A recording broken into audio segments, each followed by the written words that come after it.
Hello friends, welcome to RN lectures.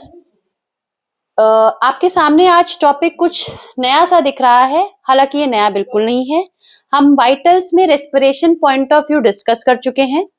बस उसी के कंटिन्यूएशन में एक टॉपिक बचा था, टाइप्स ऑफ रेस्पिरेशन फ्रेंड्स। हालांकि ये टॉपिक मुझे एसिडोसिस एल्कलोसिस में भी थोड़ा सा समझाना होगा, तो उससे पहले मैं ये टॉपिक डिस्कस कर दे रही हूँ ताकि आप लोग को थोड़ा सा एक माइंड में व्यू सेटअप हो जाए।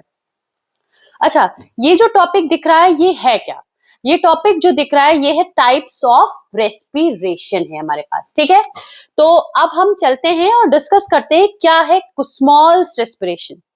ये एक टाइप का रेस्पिरेशन है जो कि हमारा मेटाबॉलिक एसिडोसिस की एक कंडीशन होती है, एल्कलोसिस और एसिडोसिस, ये हमको उसमें देखने को मिलता है। अब ये रेस्पिरेशन होता कैसा है, चलिए देख लेते हैं कैसा होता है।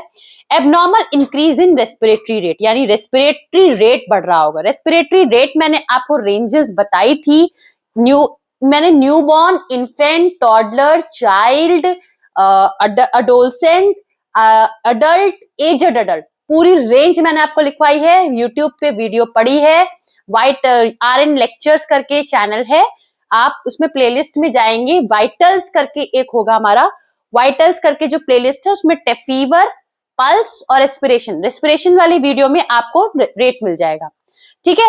रिदम नॉर्मल होती है, एपनिया नो एपनिया प्रेजेंट। अब देखिए मैंने ग्राफ से बनाया है कि ये जो रेट की बात हो रही है ये रेट है, ये जो है आपका, ये क्या है, ये आपका रेट है रेट से, और ये नीचे की तरफ डेप्थ बता रहा है कि डेप्थ देखिए कितनी बड़ी बड़ी डेप्थ है, ठीक है। डेप्थ भी बड़ी, मतलब गहरी गहरी सांस ले रहा है और तेज तेज सांस ले रहा है, हिंदी में अगर हम शुद्ध हिंदी की बात करें, ठीक। तो स्मॉल रेस्पिरेशन किसमें है? मेटाबॉलिक एसिडोसिस में increase rate of respiratory rate, depth increase होती है, एपनिया प्रेजेंट नहीं होता है, ठीक। रिदम नॉर्मल होती है, ठीक। काइनी-स्टोक रेस्पिरेशन, ये एक साइक्लिक पीरियड होता है जो कि 30 सेकेंड से 2 मिनट का होता है। अब इसमें 3 चीजें आती है हमारी, क्या 3 चीजें हैं? इनिशियल फेज में हमारा क्या होता है, ग्राफ की तरफ आप आ जाइए, आप ग्राफ देख पा रहे होंगे इसमें काइनी-स्टोक में। इनिशियली रेस्पिरेटरी रेट और डेप्थ दोनों बढ़ी हुई है, ठीक है। फिर क्या होता है, ग्रेजुअली डिक्रीज हो गया, ये डिक्रीज हो गया, ये डिक्रीज हो गया, ये इंक्रीज था रेस्पिरेटरी रेट और डेप्थ। फिर एक एपनिक पीरियड आता है, ठीक, समझ में आ गया। ये काइनी-स्टोक ब्रीदिंग है, याद रखिएगा इसमें 3 फेजेस होती है, पहले बढ़ता है, फिर घटता है, फिर एक पीरियड एपनिक आती, मतलब जहां पे हमें पेशेंट की ब्रीदिंग पैटर्न मिलेगा ही नहीं। ये जनरली डाइंग पेशेंट में देखने को मिलता है, एनसेफेलाइटिस में मिलता है, drug overdose. Please students, nursing officers जो भी प्रिपरेशन करें, ये बहुत इंपॉर्टेंट है। नॉर्सेट पॉइंट ऑफ व्यू से क्वेश्चंस पूछे गए हैं, कुस्मॉल्स रेस्पिरेशन कैसा है, उसमें आपको ग्राफ बना के भी दिए जा सकते हैं, इसलिए मैंने ग्राफ के मोड से भी आपको बताया है, प्लस डेफिनेशन के भी मोड से बताया, ठीक है। यहाँ पे हम आगे बढ़ते हैं। बेयर्ट्स रेस्पिरेशन, बेयर्ट्स रेस्पिरेशन क्या होता है? इसमें रेस्पिरेटरी रेट और डेप्थ अब नॉर्मल है, कोई नॉर्मेलिटी नहीं है, आप देख पा रहे होंगे कुछ भी है।